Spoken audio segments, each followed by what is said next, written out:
Hello there guys and welcome back to the channel. So yesterday an unexpected huge announcement and shockwaves through the most sadistic and wretched parts of MCOC community. New set of Carina challenges are upon us. Now they were long overdue if you ask me, and very much expected. However, this announcement in particular, with the choice of words, has managed to install fear in a lot of people, especially considering the history of Korean challenges that we're going to take a brief look at. Now, there are several hints given away in this post, but obviously the most important, the one that actually terrifies people to their core right now, is the very last sentence. Be prepared, summoner. The abyss awaits.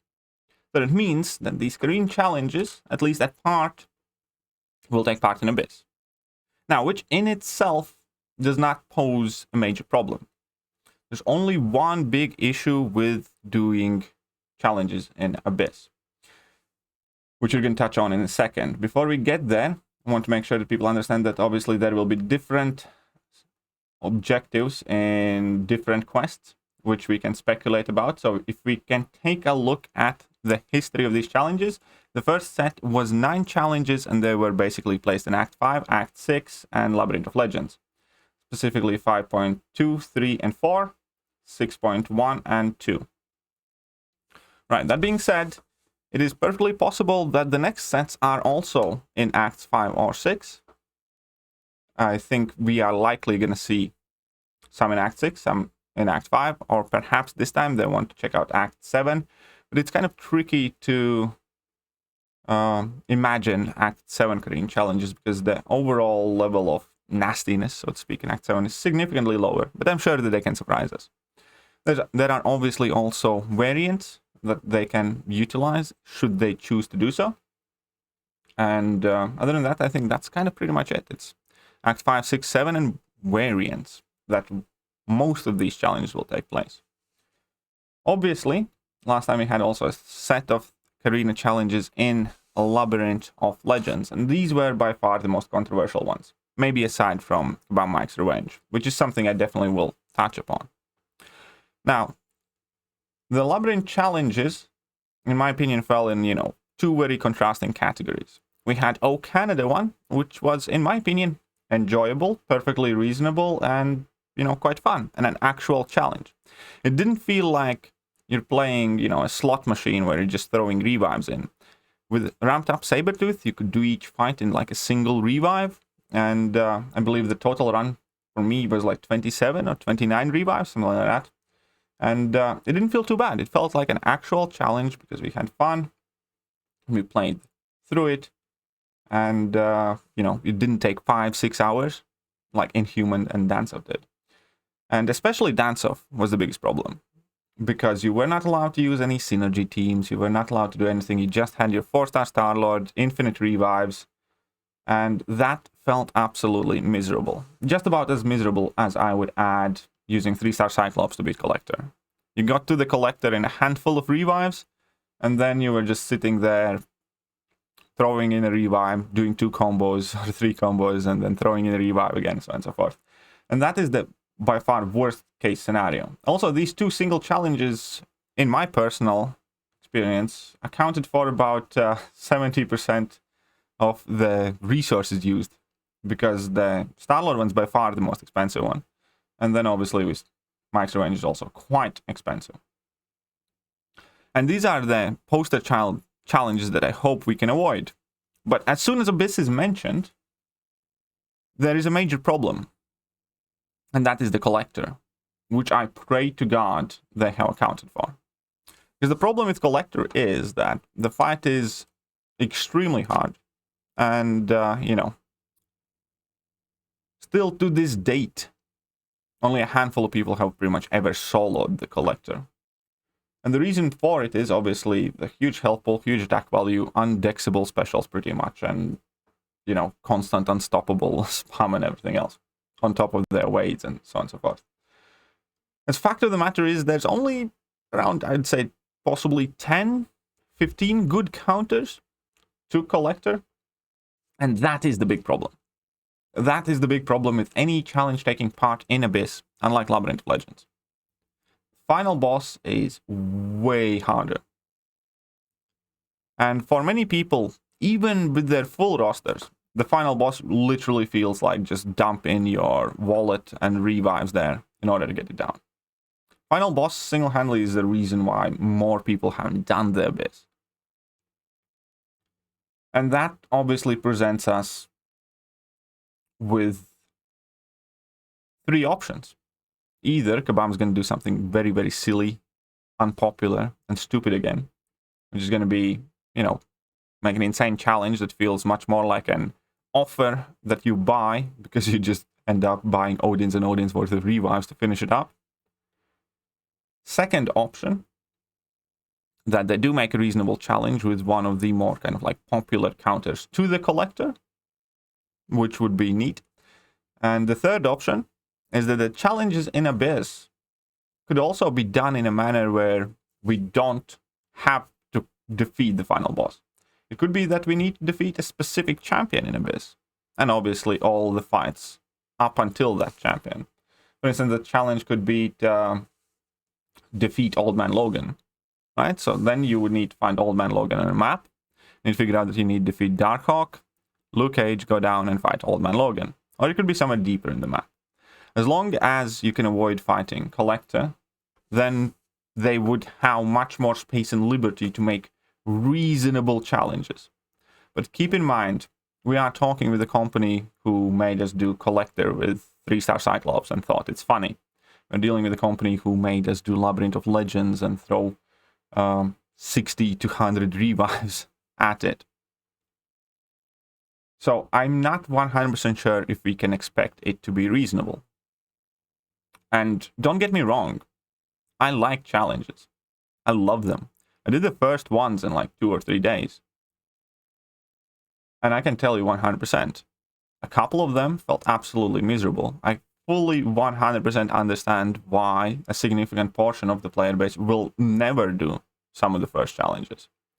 And that is what hopefully we can avoid.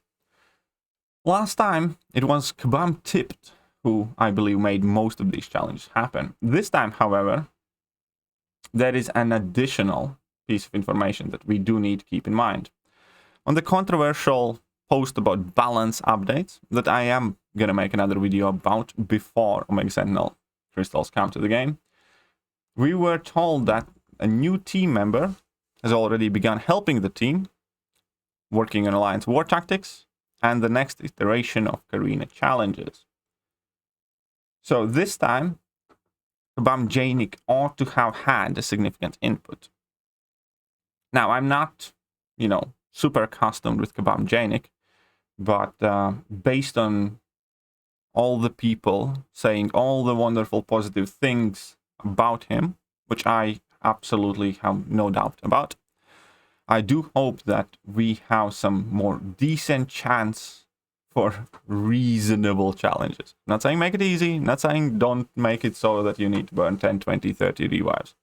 I'm saying don't make a challenge where you just have to throw revives at the wall until they stick. Because then you could just release an offer, and there's no point of it being a Carina challenge.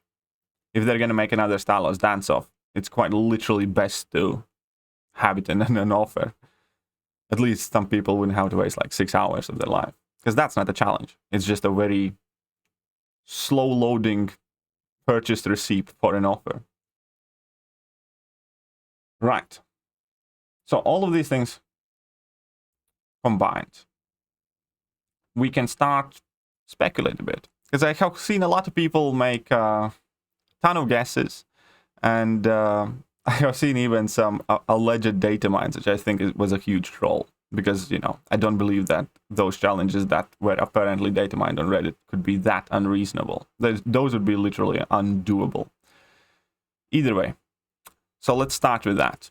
So the reasonable options is that we're restricted to 5-star champions, which is quite unlikely. Because again, if we compare with the history in Labyrinth of Legends, we can see that we were restricted to 5-star champions, but it was and more. So I do think that this time around it's going to be the 5-star champions with a twist. It could either be specific 5-star champion, or it could be specific tags, just like it was with Labyrinth.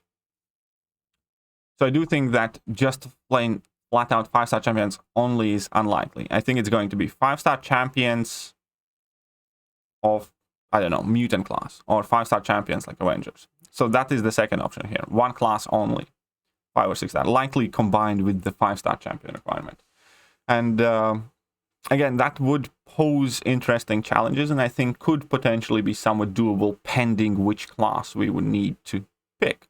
Because don't forget, in Abyss of Legends, if you are fighting with class disadvantage, then opponents immediately get a ton more attack, ton higher away chance, and you get the lower damage cap, and, you know, all sort of bad things happen. So if you are forced to fight Abyss of Legends from start to finish with one class only, there would immediately be plenty of problem fights. Other than that, I think we are kind of at a point where most of the classes would be able to put up some decent teams. Like mutants for sure would be pretty much fine for most part. There isn't much that is missing in mutant kit aside from some nullify abilities. But they can be bypassed, you know, with other champion abilities. So obviously, the third option, we also have that there's going to be, let's say, an extensive banned champion list, which I also think is unlikely. Because if you do ban specific list of champions, then there's always the chance that you have overlooked something and players will find some cheesable options and things like that. I think from design point of view, it's quite unlikely that, you know, it's going to be do Abyss without any of the Abyss of Horsemen and so on and so forth.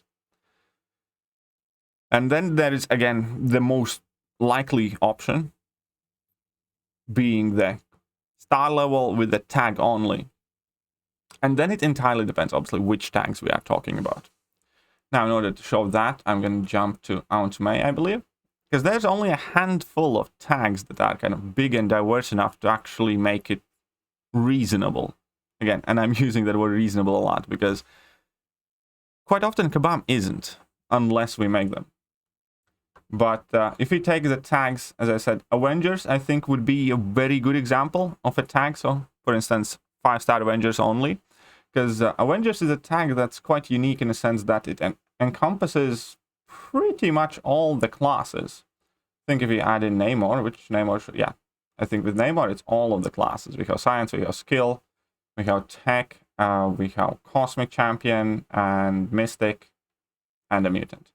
Yeah, so Avengers have like all the classes, which would make it kind of like fairly interesting. On top of that, we do have champs like Captain America, Infinity War, OG Black Panther, Namor, Scarlet Witches, even OG Thor, Hulkbuster, perhaps Iron Man, Infinity War, Hawkeye now, Falcon, that do really decent damage, or decent damage per hit, and could actually make this thing quite enjoyable. So, if I would have to guess, kind of like, I don't know, be hopeful there, I kind of hope that the Abyss challenge that we see, if we need to do a full run of Abyss and beat the boss, is 5-star Avengers. 5-star Avengers to me seems like the most alluring option. Other than Avengers, out of all of the tags, I think I kind of found 2 more that could potentially be quite reasonable and, you know, fun and enjoyable in a sadistically punishing way. One of them being symbiotes.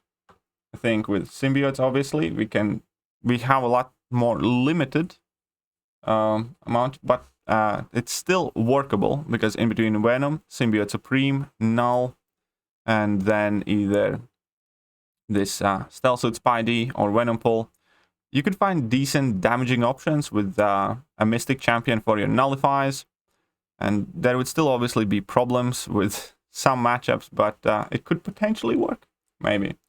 And the other one, obviously, is kind of the most obvious one, which is X-Man, which I kind of doubt. If it's not one of these 3 tags, I pray to God that they combine several tags together. I pray to God that they do, like, Fantastic Four plus, I don't know, Illuminati plus something. Because it's very easy to get this wrong. It really is. And we already learned from the initial set of Korean challenges that they did. Let's be honest about it. Korean challenges were awesome for the most part, except some of these. Oh, Canada one? I would love a repeat of that one, for instance. I would love an opportunity to do it again and earn the same rewards, for instance. Dance-off, I really would not want to do ever again. Nor I would want to do Inhuman Stamina, nor I would want to do Mike's Revenge. So there is fine, delicate balance to be found in between it being hard, challenging, exciting, but also fun. Because what they did with these 3 challenges is, again, they turned them into a revive slot machine, which is much more similar to just purchasing an offer very slowly via the intermediary of revives, whether grinded for or purchased with unit packs. But it did not feel like an accomplishment when you completed Dance-Off, at least to me. It felt like I paid my toll. And again, I don't mind using my resources. God knows I have had them expiring for many months now, and I have accumulated quite a big stash. But I just don't want it to feel like I'm just throwing revive after revive after revive after revive, because somebody did not have the hindsight to actually try and do that challenge themselves. Because I can guarantee you, those people did not play those challenges. Promise you.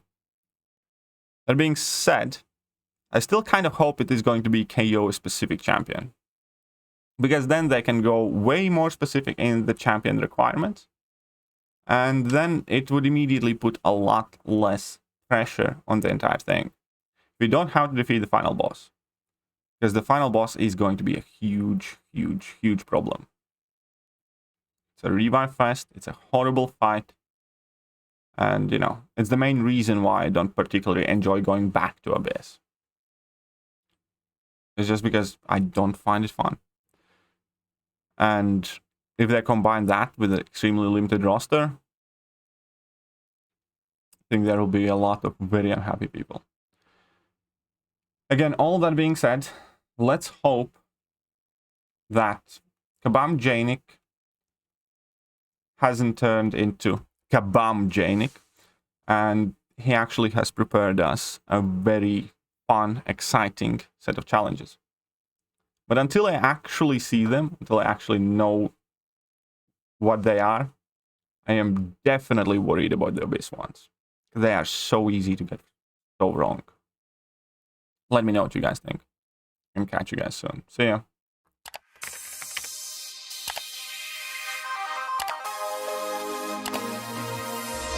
Hello there guys, and welcome back to the channel. So we have all the information